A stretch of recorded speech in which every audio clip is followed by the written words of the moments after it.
എന്ത് രസമായിട്ട് മലയാളം പറയുന്നത്. പിന്നെ മലയാളമൊക്കെ സെറ്റല്ലേ. ആ ശരിക്കും ഇത് എങ്ങനെ പഠിച്ചെടുത്തു? അത് കേട്ട് പഠിച്ച്. എഴുതാനറിയാം? എഴുതാനറിയാം. അത് ആദ്യം പഠിച്ചു. അത് വലിയ കുഴപ്പമുണ്ടായിരുന്നില്ല. സംസാരിക്കാൻ പഠിക്കാൻ കുറച്ചും കൂടെ ഒരു 4 വർഷം ഏകദേശം എടുത്തായിരുന്നു. അവസാനം കുഴപ്പമില്ല. മോക്ക് മലയാളം അറിയോ? അതാ പ്രശ്നം. ഇല്ല. ആ കൊച്ചു മോക്ക് മലയാളം അറിയോ? ഇല്ല.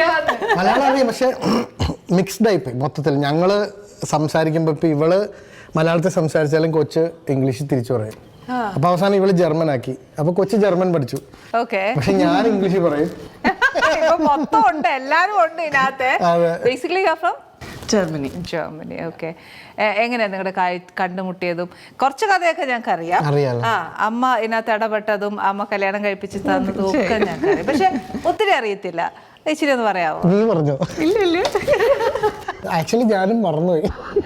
അത് വെറുതെ. ഇത് ചുമ്മാ നമ്പർ അല്ലേ?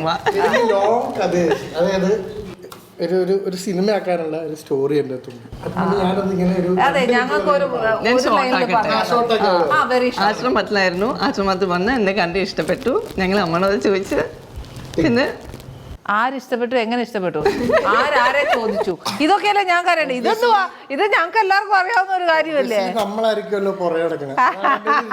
അത് പറയാനൊരു പ്രയാസം. ഓക്കെ, വന്ന് പറഞ്ഞു ഇഷ്ടാന്നുള്ള. So you said yes. ഞങ്ങള് അമ്മനോട് ചോദിച്ചു. അപ്പൊ അമ്മ said you talk and get to know each other. ഇഷ്ടപ്പെട്ടുവാണെങ്കിൽ ഇത് ചെന്ന് അങ്ങോട്ട് പറഞ്ഞപ്പോ പുള്ളിക്കാരത്തി ഓടിപ്പോയി അമ്മയോട് പറഞ്ഞു, വേണ്ട ഇങ്ങനെ വന്ന് എന്നോട് പറഞ്ഞെന്ന്. ഓടിപ്പോയി പറഞ്ഞു വരണ്ടോ? കാരണം അത് നടക്കൂല എന്നുള്ളൊരു സാധനത്തിൽ ഞാൻ ഇത് പൊളിഞ്ഞു പോകാനുള്ള ചാൻസ് ആയിരുന്നു. പക്ഷെ അത് പെട്ടെന്ന് അമ്മ പറഞ്ഞത് യു ഇന്ററാക്ട് കുറെ നാൾ, ജസ്റ്റ് സീ എങ്ങനെ ഉണ്ടെന്ന് നോക്കാൻ പറഞ്ഞു. അപ്പൊ ഒത്തുപോകുന്നു നമുക്ക് ഓർമ്മ. അപ്പൊ നമ്മൾ അതിന് മുമ്പ് ഇങ്ങനെ മറ്റേ ഒരു സീരീസ് ഓഫ് നൈരാശ്യങ്ങളൊക്കെ കഴിഞ്ഞിട്ട് പെട്ടെന്ന് ഒരു വേറൊരു പാത്തിലേക്ക് പോവാണ്ട്. ഓക്കെ. ഇതിനു മുന്നേ രാഹുലിനെ കുറിച്ച് അറിയും, അതൊക്കെ ചെയ്യായിരുന്നു. You know his background, he is A music director and everything. ആ സമയത്ത് അത്ര അറിഞ്ഞില്ല. ഈ അമ്മയുടെ ബർത്ത്ഡേ പാർട്ടി ചെയ്തായിരുന്നു എന്ന് മാത്രമേ അറിഞ്ഞുള്ളൂ. പിന്നെ എല്ലാം ഇഷ്ടം, മ്യൂസിക് ഇഷ്ടം, ഭയങ്കര ഇഷ്ടം. അമ്മ എന്ന് പറയുമ്പോൾ ഞങ്ങൾക്ക് എല്ലാവർക്കും അമ്മ എന്നൊരു അഫെക്ഷൻ ഉണ്ട്. പക്ഷെ you are a foreigner, right?